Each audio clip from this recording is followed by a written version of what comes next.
Gumamela Celis, isang pangkalahatang agimat o gamit. Nais mo bang malaman ang bisa ng agimat at gamit na ito? Hello, what's up? Your best here. Sa videong ito ay alamin natin ang natatanging kapangyarihan, bisa at pinagmulan ng Gumamela Celis. Bakit nga ba ito sinasabing isang mabisang bagay ng mga antingero? Kaya kung bago ka pa lamang sa ating channel, ay huwag mong kalimutan na pindutin ang subscribe button at ang notification bell upang lagi kang updated sa aking mga bagong uploads. Gumamela Celis. Narinig mo na ba ang salitang ito? Ang Gumamela Celis ay isang uri ng bunga ng kahoy na kadalasang matatagpuan sa mga kabundukan sa gawing Kabisayaan. Gumamela Celis o Celestial Hibiscus, isang mahiwagang bulaklak na nagmula pangaraw sa mga mahiwagang metolohiya ng mga anting-anting. Ang mga agimat gaya ng Gumamela Celis ay bahagi na rin ng paniniwalang pangrelihiyon. Nabanggit din sa banal na kasulatan na bago pa man likhain ng Diyos ang sanglibutan, naisip niya na kung sakaling lilikha siya ng mga bagay-bagay ay kailangan niya ng kasangguni. Ang Gumamela Celis na kumakatawan sa 5 titik o letra na Maria o Miriam sa lingwaheng Syrian, na ang ibig sabihin ay kataas-taasan. Kaya naman ang Gumamela Celis ay pinaniniwalaang isang makapangyarihang salita o bagay na kumakatawan sa M bilang Maris, A bilang Amantissimo, R Rexum, I Imperator, at A bilang Altissima. 5 letra na gaya ng bulaklak na mayroong 5 talulot o petals. Ito na nga ang Gumamela Celis o bulaklak ng langit at lupa. Kaya naman dito sa atin sa Pilipinas, partikular na nga sa Mount Banahaw, ang Gumamela Celis ay pinaniniwalaang isang epektibong pampaswerte o money magnet, isang mabisang panghatak ng swerte o pera kung gagamitin mo sa pagninegosyo. Pinaniniwalaan din na anumang hiling mo ng pag-asenso sa buhay ay matutupad sa tulong ng Gumamela Celis. Mainam din itong pangontra sa mga tao na mayroong masamang tangka o balak sa iyo. Mayroong isang natatanging kwento dito sa atin sa Pilipinas na nauugnay nga sa Gumamela Celis. Sa isang liblib na kabundukan di umano na bahagi ng Sultan Kudarat, na tanging pangangaso ang ikinabubuhay, ay mayroon daw silang natuklasan. Habang sila ay nanghuhuli ng mga baboy ramo o ligaw na baboy, nagtatakang hindi raw ito tinatablan ng pana o sibatman. Kaya nakaisip sila ng ibang pamamaraan gamit ang bitag o trap sa Ingles. At nang kakatay na nila ang baboy na kanilang nahuli, ay nakakuha sila ng mga bunga sa tiyan nito. Kaya simula nga noon ay ginawa na nilang kwintas ang mga bungang ito, sa paniniwalang ito ay isang mabisang gamit at proteksyon. At ito na nga ang bunga ng Gumamela Celis. Isang bunga na kapag natuyo ay animo isang bulaklak na mayroong 5 petals o talulot. Ang Gumamela Celis din ay ibinebenta sa ibang bahagi ng Asya na ginagamit naman bilang pang-asim sa mga lutuin at mabisang gamot sa ilang karamdaman. Ang bungang ito ay mula nga sa puno ng dao o Dracontomelon tree na karaniwang tumutubo sa mga isla dito sa atin sa Asya, gaya na nga ng Pilipinas. Isang puno na tumataas hanggang 148 talampakan. Ang Gumamela Celis ay naihahalin tulad rin sa Rudraksha beads na karaniwang ginagamit ng mga Hindu sa relihiyong Hinduismo.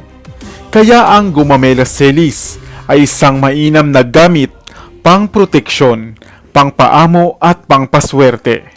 Nais mo rin ba magkaroon nito?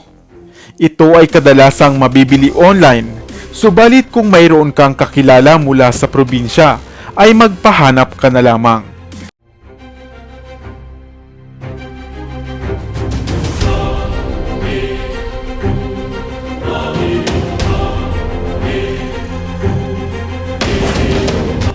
Pulseras o bracelet na may 10 elemento.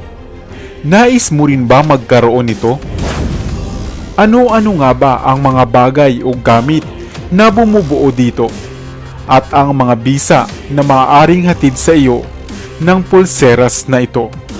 Hello, what's up? Your best here.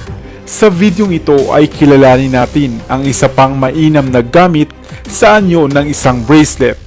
Isang bagay na binubuo ng iba't ibang kakayahan. Ang bracelet o pulseras ay isang aksesorya na isinusuot paikot sa ating braso sa gawing pulso. Maraming dahilan kung bakit natin ito ginagawa. Maaaring nagsisilbi ito bilang palamuti, charm, medical identity o mga relihiyosong dahilan. Ang pinakamatandang bracelet nga ay tinatayang nagmula pa sa mga taong 5000 BCE. Ang karaniwang pulseras ay maaaring binubuo ng mga beads, plastic, tela, metal, leather, mamahaling bato, seashells at minsan ay kahoy. Kaya naman maging sa mga matandang paniniwala dito sa atin sa Pilipinas, ang pagsusuot ng pulseras o charm na pangontra ay isang kultura na namana pa nga natin. 10 elementong pulseras. Isang pulseras na binubuo ng 10 sagradong kahoy na pinagsama-sama upang makabuo ng bracelet. Ang gamit na ito ay isang mabisa at pangkalahatang proteksyon. At kapag sinabi nating pangkalahatang proteksyon, ito ay maaaring pang-iwas o pangontra sa iyo sa mga aksidenteng maaaring mangyari. Laban sa mga itim na elementong hindi nakikita at mga masamang nilalang sa ating paligid. Sa tulong ng bracelet na ito ay maaaring marebuelta o maibalik ang mga itim na mahika sa nag-cast nito. Isa rin itong pampaswerte, pampaamo at panghalina. Sa makatuwid, ang pinagsama-samang kahoy ng bracelet na ito ay labis na makapangyarihan. Ngunit ano-ano nga ba ang mga kahoy o mga bagay na bumubuo sa bracelet na ito? At bakit labis-labis ang bisa nito? Ang bracelet ng 10 elemento ay binubuo ng mga kahoy ng dignum na pula na kontra sa inggit at sa galit, pandakaki, kontra kulam, sapi o palipad hangin, palmerang gubat, mainam sa pasma, lamig at anti-stress, dignum, kontra usog, bati at masamang elemento, sinukuan, proteksyon at mainam sa paglalakbay, bolang ninyo, pampaswerte sa inyong negosyo at sa anumang pinagkakakitaan, gumamela selis, pampaswerte rin sa negosyo at pampaamo, gayon din pang proteksyon, bunga ng pili, mainam sa negosyo at pampaswerte, sinag-araw, mainam sa kabuhayan at pampaswerte, olivo, proteksyon at mainam sa paghahanap ng trabaho. Ang bawat piraso ng sagradong kahoy na ito ay may natatanging bisa na maaaring magsilbing pangontra, pananggalang, proteksyon, panghalina, pampaamo at pampaswerte. Ang bracelet na ito rin ay maaaring mabasa sa tubig at walang mga ipinagbabawal o limitasyon. Kaya kahit sino ay pwedeng magsuot nito. Ang mga kahoy na bumubuo dito ay naitapik na nga rin natin sa mga nakaraan nating vlog. Kaya naman, kung nais ninyo ng mas detalyadong impormasyon ng bawat kahoy na ito ay mag-iiwan na lamang ako ng link sa ibaba. Magkano naman kaya ang bracelet na ito?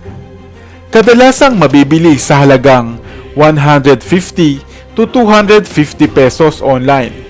O kaya naman ay sa mga kakilala ninyong nag-aalok nito. Subalit lagi pa ring tatandaan na ang pananampalataya pa rin sa may kapal ang isang matibay na pananggalang. Sana ay may bago kang natutunan sa videong ito. Iwan ka naman ng comment sa comment section sa ibaba. I-like at i-share mo na rin para naman sa kaalaman ng iba.